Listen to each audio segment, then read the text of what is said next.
What is going on, YouTube? This is Acid Root. So I'm going to review a compilation album by Metallica. And basically, this album is called Garage Inc. And it came out in the fall of 1998. And this is not an actual album by Metallica, but it feels like it's a pseudo album by them just because it's basically an album of cover songs. Now, it is a double disc album, but I'm only going to review the first disc just because the other ones, I don't know. It seems like there's 16 songs on the second disc, and it seems like that would take a pretty primary amount. It seems like it would take a pretty large amount of work to do both of those in one sitting. So I'm just going to review the new stuff that they reviewed because the disc two is basically things that were kind of out of print from their Garage Days album from 1987 and a bunch of like B-sides and stuff like that. I may review that at some point, but for now I'm going to review disc 1, which is the cover songs they did between late 1997 and late 1998. So that's kind of the concept here. So it's interesting to kind of suppose how Metallica would do cover songs just because they're one of the central faces of metal music, especially throughout the 80s and 90s. They definitely had a lot of things going. And I think after kind of like the relative kind of finicky backlash of their two albums from 96 and 97, which were Load and Reload, it kind of seemed like they wanted some Metallica from like back in the 80s, like Ride the Lightning and Master of Puppets and some of those type albums. So the reason why I don't review more Metallica is just because they have a lot of lengthy songs, and my usual process for liking songs, especially out of rock musicians, is only about at pretty much the window for it is about up to about 6 minutes or so. So it's just kind of tricky for me to listen to songs much past about 6 minutes, especially if they're not singles and that type of stuff. But Metallica, I'm just gonna go ahead and say I like this album, but not as much as I would think I would, just because they have a number of songs on here that are well past like a certain amount of 6 minutes. Like there's one song on here that has over 11 minutes on it. There's one that has over 9 minutes. So I'm just going to go ahead and say that some of those lengthier songs, I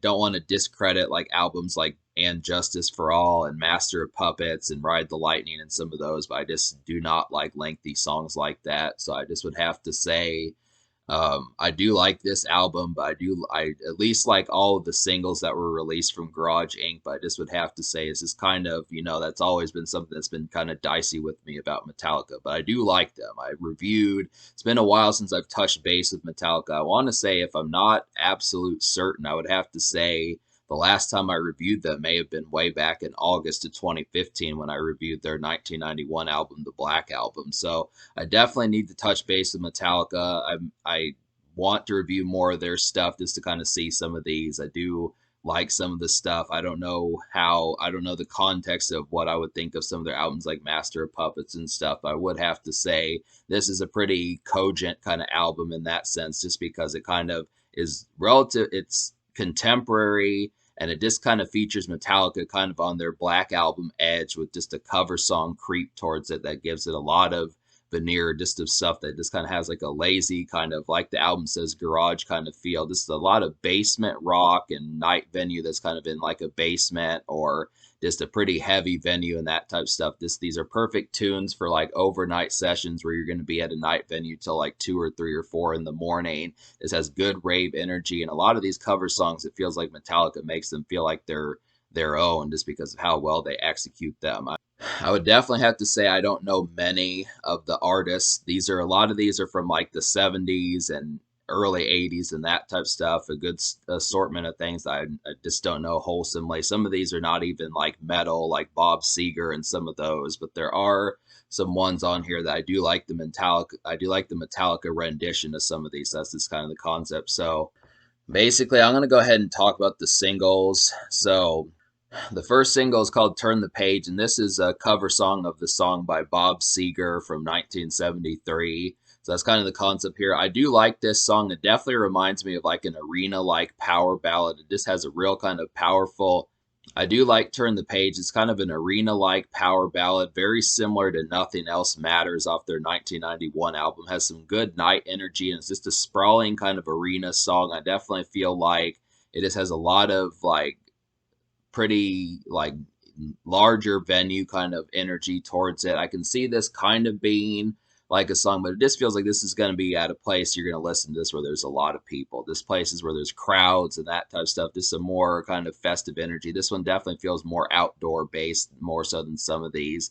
Just has a lot of similarities to Nothing Else Matters. Some of these, it's just interesting that right off the bat, Metallica did like a pretty solid power ballad just like that. It just has that real kind of uh, this lighters in the sky kind of rock riff on there that kind of has that energy. But I do like this song. It's a lengthier one, but this is about my limit as far as that kind of went. The second single is Whiskey in the Jar, and this one is by Traditional, and it had by Thin Lizzy's version of 1972. This song is by Traditional and Thin Lizzy's version of 1972. I don't know about this group or much about some of this stuff, but I would have to say I do like this cover song, Whiskey in a Jar. Definitely is another one that has a lot of outdoor activity towards it. This feels like a late day, kind of summer heat kind of song. It's kind of rough, but then it isn't really. This is kind of more, I mean, for a metal song, I would say it has some pretty metallic kind of energy towards it. It's definitely kind of a decent riff on here, but not quite as crazy as like Metallica's regular songs. I like the concept of them just crafting it for radio. Both Whiskey in the Jar and Turn the Page charted really high on rock radio back in the late 90s when this album came out.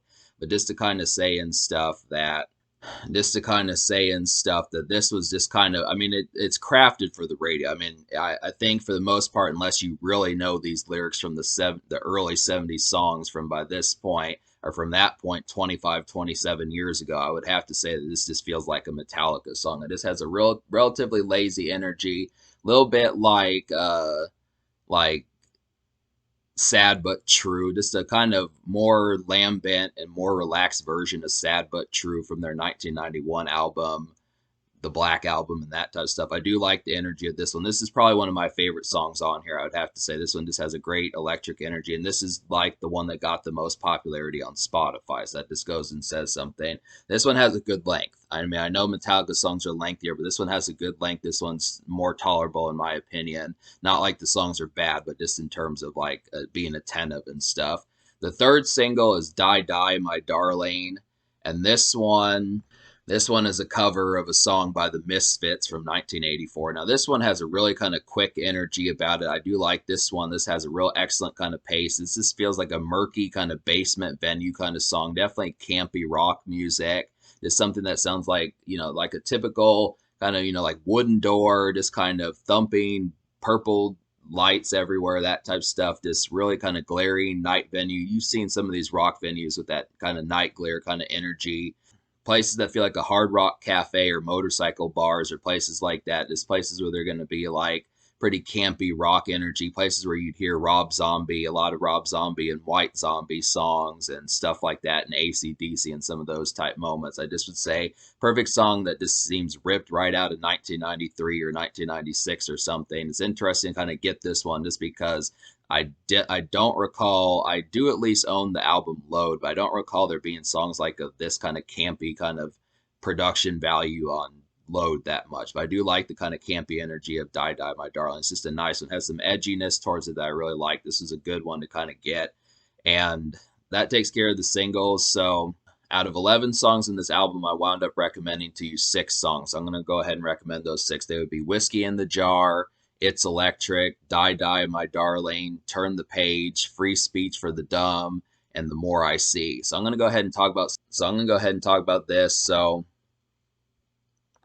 basically 2 immediate highlights that don't really feel like cover songs as much as they feel like Metallica kind of intro songs. The sort of stuff like where a band gets like an intermission or something, goes out and gets a drink, gets like some beers or gets a soda or something like that, or a water or whatever. This would kind of have to say this is kind of some ones where you're just waiting for the music to start. I feel like Free Speech for the Dumb is definitely like a good intro and interlude for something getting ready to happen. Has a nice riff on there, and it just kind of feels like night venue music. This kind of feels like night venue music when you're going to be there all night and that type of stuff. This is good stuff to kind of wait around to, despite the fact that it's only 2.5 minutes, but I still like the energy of it. And it's the same thing with The More I See. This one's kind of a more getting ready to pop off kind of song. It definitely should get you pumped, and it's just got just screams Night Venue all over it. So these two songs, the first song you hear on disc one and the last song you hear on disc one, just both feel like Night Venue. Is kind of, I mean, Metallica's vocals are on there, but they're just not, they don't have like as much of a song format. They just kind of feel like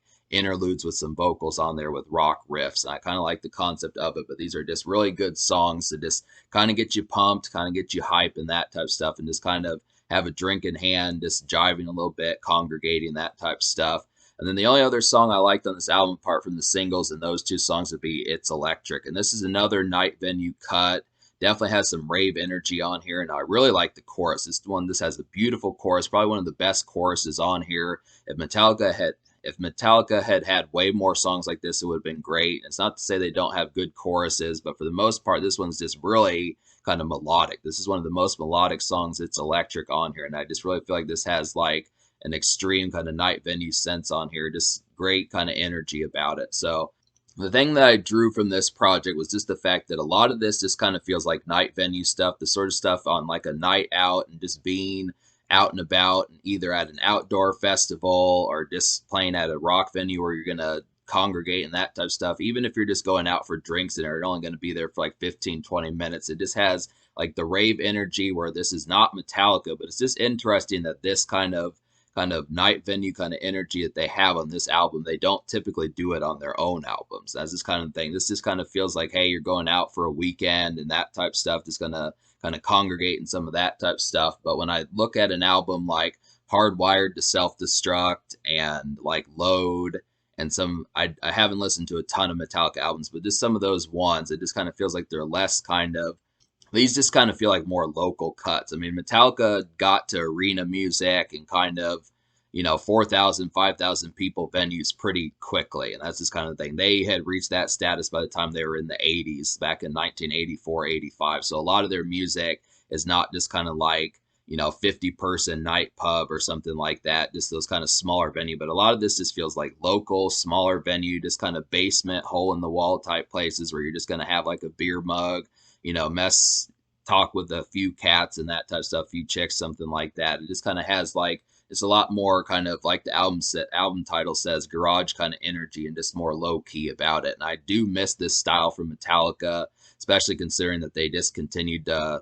get like larger and more kind of sophisticated later. And I think that that's just kind of the concept about it. But for what it is, I do like this concept. It just is a very low key album from them where you get kind of some of their raw energy from like Ride the Lightning and Master of Puppets and that type of stuff, just in a more compact and kind of more presentable tone. I just think this one's a little bit more, it's not quite as, it doesn't quite have the sheer hit potential of Metallica's The Black Album, where that crested all over the place, and the singles are not quite as refined as that album, but it is kind of a more marketable version of like the 80s sound that Metallica kind of had, at least in my opinion. I kind of got that vibe from it. So it's just kind of like a little brother to like the Black Album by Metallica, but it just has that kind of 80s feel, especially considering that these songs were crafted in the 70s and the 80s that Metallica drew cover songs from. So that's this kind of thing as to how I got it. This is up there with Metallica albums that I like. Even though I'm not going to give it a super rave score, I do like this as one of my more favorite Metallica albums. So talk about some of the moments I didn't enjoy. Like for the most part, these moments are just the ones that are lengthier songs. Like I wasn't about to try to listen to Merciful Fate, that being an 11-minute song. It's the same thing with Lover Man, same thing with Tuesday's Gone.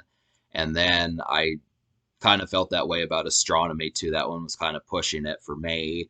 And then I would have liked, originally there was going to be a 7th song that I liked called Sabra Cadabra, which is basically a cover of a Black Sabbath song. But the problem with it is they covered 2 songs in there. If they had just covered only Sabra Cadabra, I probably would have recommended that song. But they kind of included a secondary song in there called The National Acrobat, which I don't know why they did that, but they basically covered 2 songs in one. I just felt like it probably pushed the length of the song longer than it needed to be. They kind of had like the chorus of Sabra Cadabra at the very end of the song and just kind of squeezed in a National Acrobat in there, but it just didn't fit with the mixture of how that song should have went. So having 2 cover songs is just kind of awkward. I don't know why they did it, but that was kind of what sabotaged me liking that song. So, But me recommending 6 songs out of 11, I'm going to give this album a 6 out of 10. I think that that's solid enough. It definitely has some credibility towards it. I think that that's pretty rock solid as far as that kind of went.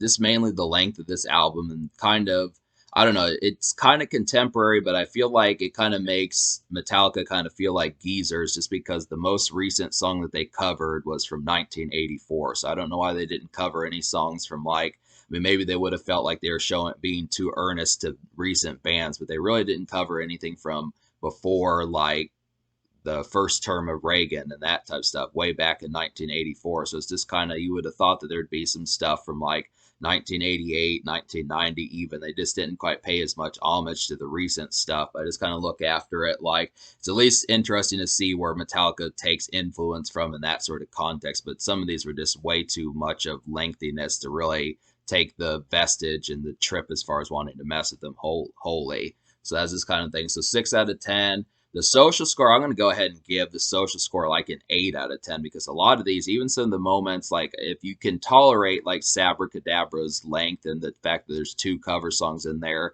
I would say about almost three-fourths of this album is pretty social. Like this whole album just feels like a night venue kind of jolt of energy, and it just feels like a local kind of basement rock venue type stuff.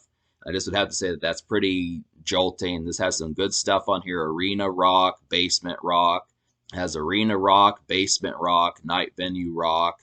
Just overall, that type of stuff, just being able to kind of do it. So I give the social score definitely an 8. This is very charming in that sense, but it's just kind of the concept that not all the songs hit for me. That's this kind of thing. But in terms of the future, like Metallica just put out an album in April of 2023. They only really show up about once or twice a decade anymore because they've been here since like 1983. But just to kind of say and stuff that this is definitely a gem. It's not a classic, but it's definitely recommendable, and it definitely has some hits and highlights in here that are worth sifting through. This is kind of the thing.